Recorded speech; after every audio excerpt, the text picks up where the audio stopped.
everyone. My name's Dale Danker. I'm the TWU president here in Tulsa, Oklahoma, TWU Local 514.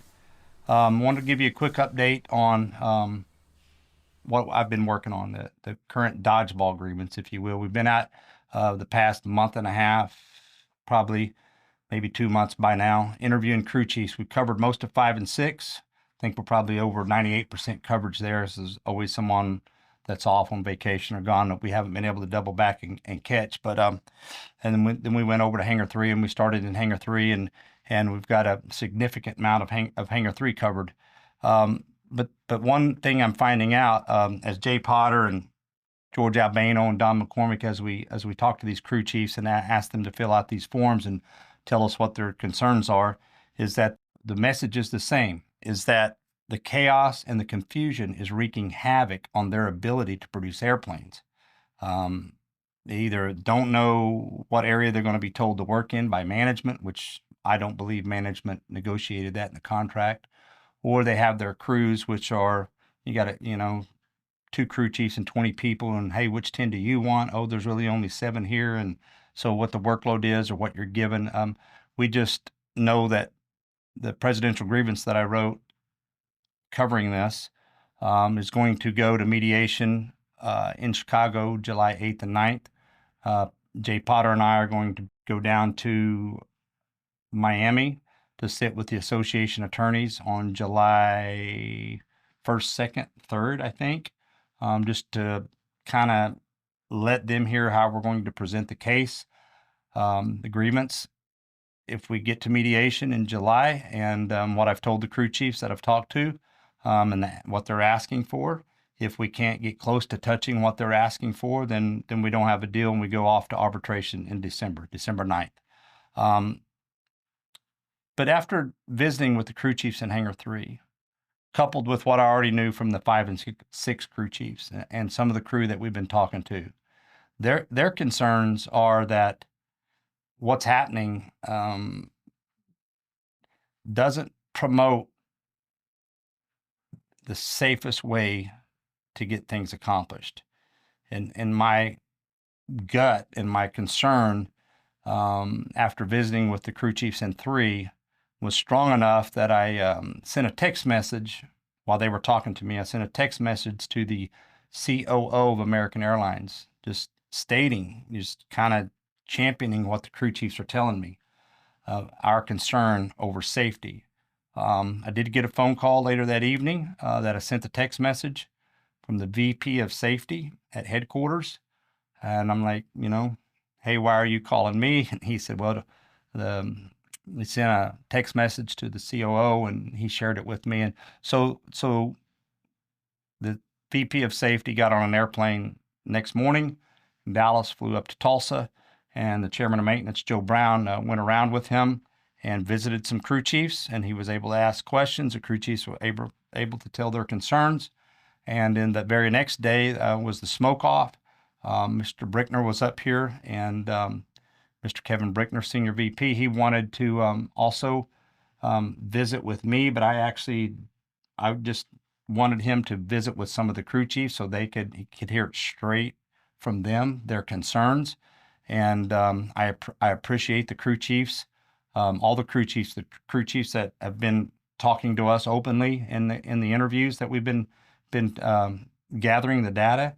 I would like to thank the crew chiefs that got a chance to talk to the VP of Safety and the crew chiefs, some of those same crew chiefs that got to talk to Mr. Brickner. I want to thank you for, investing in all of us, all the whole base, all the crew chiefs, all the crews that want to be successful and feel like we're failing because we just can't get to a point where we have consistency. We can't get to a point where the crew chiefs know what they're going to work on within reason, and their crew is solid. They know their crew, and they know the capabilities of the crew. They know the inefficiencies, and so they can address that as a crew chief. But the crew chiefs have expressed that we need to figure out how to build in some consistency. So I want to thank everyone for the input. I know that the company said, Mr. Brickner said, hey, we'll go back and we'll visit with the COO and we'll chew on this and we'll work with the team here in Tulsa, and we're going to figure out what's causing this and what's happening. So I just want to thank everybody. Obviously, July 8th, we'll be in mediation, and soon after that, I hope that I can get back on here and give you another report that we were successful. It'll be that, or we weren't successful, and we'll be going off to arbitration.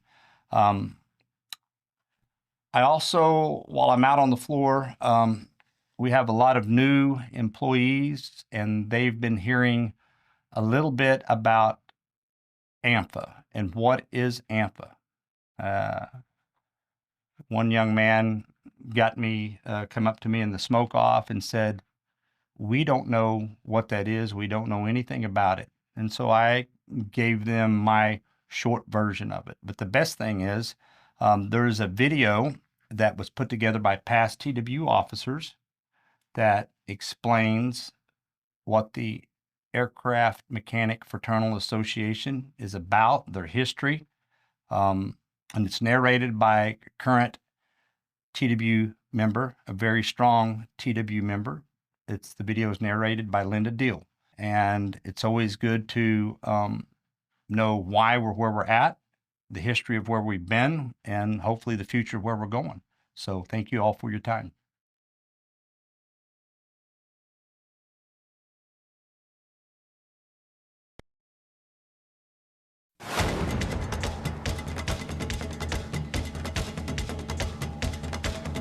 We're just proud to be TW members. We're involved. TW workers out of American Airlines are the best workers in the world. There's nobody that can do it any better than us. TWU, without a doubt, has done the utmost to maintain our jobs, to maintain our wages. We take pride in what we do. We build safe engines. We're together. We're gonna always be like that. The brotherhood of the union, what it means to me is it's everybody caring for each other and having respect for each other, and everybody works together. We always seem to stick together. We're a family here. Members of the Transport Workers Union are hard workers who care about preserving jobs and keeping communities strong.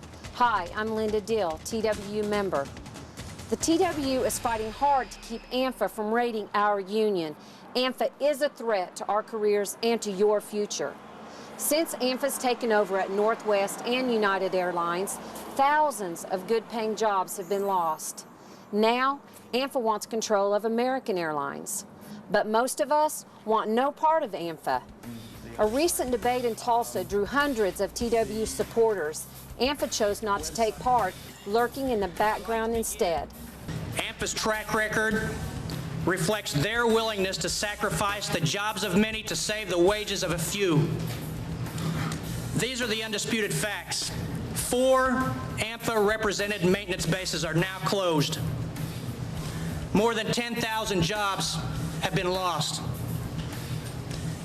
Aircraft maintenance is being sent overseas and to third-party contractors at unprecedented rates. The AMFA organizers are opportunists. They show up when a company gets in trouble and they tell you what you want to hear. However, when you pull back that AMFA crust, you're going to find some spoilage. After 9/11, when the industry was in crisis, AMFA told thousands of people at United that they did not need to take concessions. Then they pounded their chest and told the people over at Northwest Airlines, their own members, the same thing. Wherever AMFA goes, devastation follows. Take the most recent fiasco at Northwest. AMFA claimed it would return all members back to work with back pay. Here's an AMFA organizer promising just that. Justice will be served in the end. When these arbitration cases are decided, we believe there will be many of our members coming back to work at Northwest Airlines.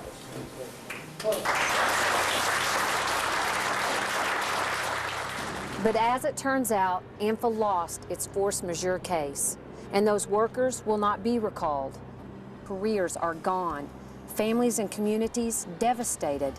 AMFA has a history of making promises it cannot keep.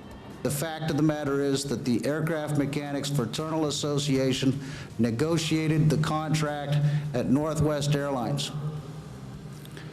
When they were done negotiating a contract with their ironclad language, and all of their fancy attorneys in the offices and all of their observers and everything else, 45% of that workforce took a 100% pay cut. We don't intend to let that happen at the TWU. AMFA's a little bit like an ostrich. Instead of burying their head in the sand, they bury their head in a contract they can't enforce. Now, they preach that this 38% outsourcing cap is the greatest thing since sliced bread. The fact is that what they've done is build a cap that you can't grieve. You can't grieve anything up to 38%, and they can outsource every bit of it. Let's look at reality. 45% of their workforce has been decimated.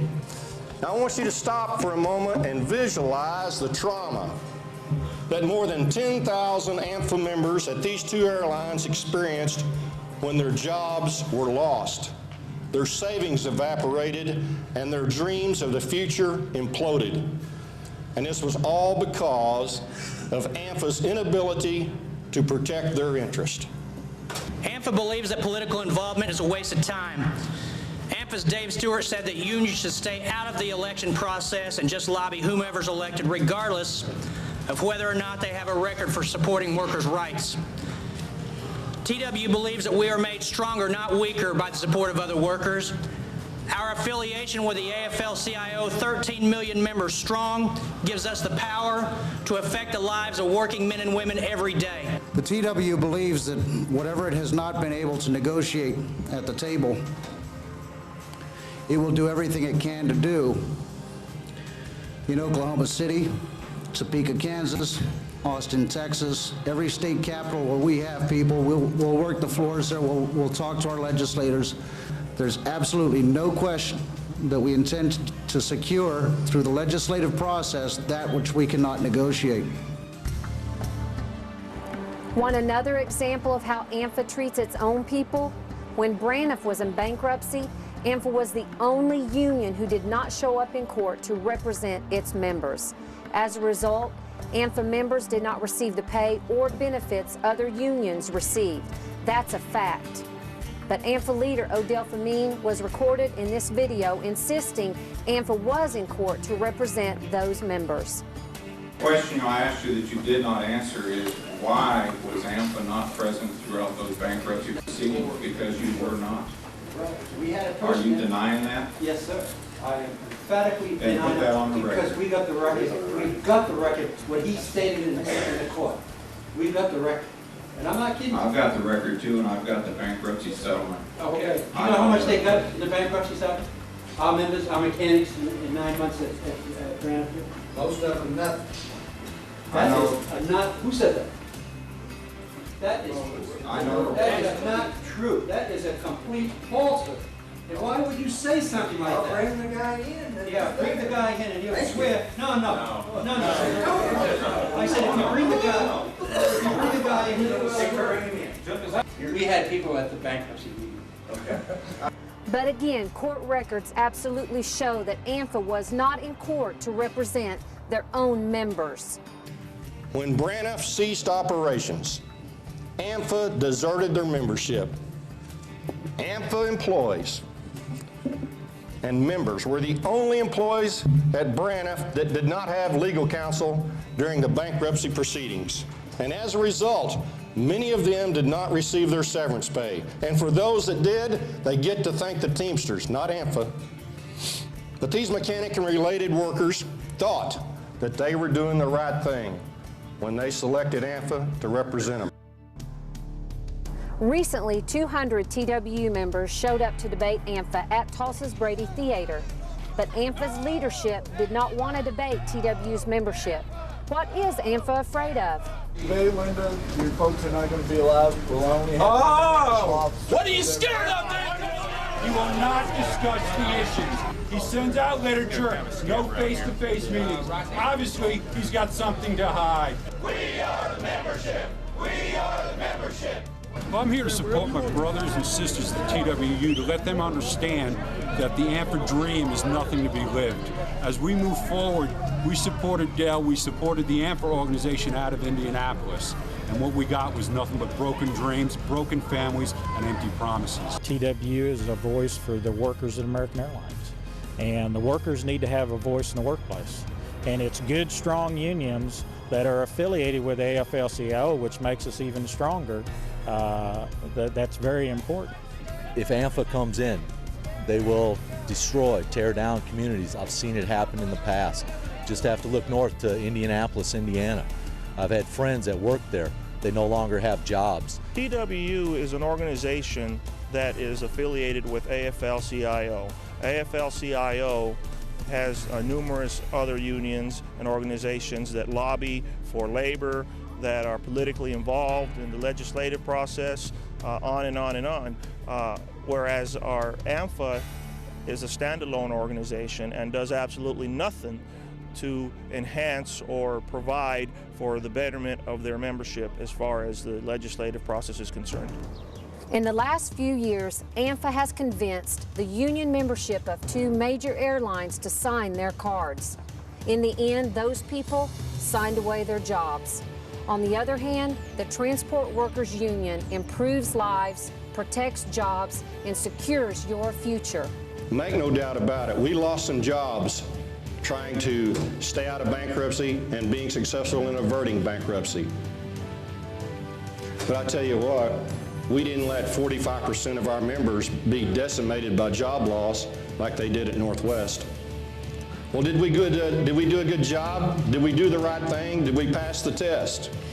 Well, Tulsa is operating at full capacity. All of our heavy maintenance is still being done in-house. We're the only major airline that has reduced our outsourcing in the past 12 months. TWU is a union that believes in looking towards the future. We are currently working throughout the system to bring more work in-house and to bring third party to our bases so that our workforce will continue to grow. Our members and their families will continue to live better lives. Anything less, and we couldn't call ourselves a union. We are accountable to our families, to ourselves, and to each other. That, my brothers and sisters, is the TWU. And when you people here talk about AMFA and bankruptcy being talked about in the same sentence or the same breath, I want you to remember something. You can read AMFA like a book. Start at chapter 11.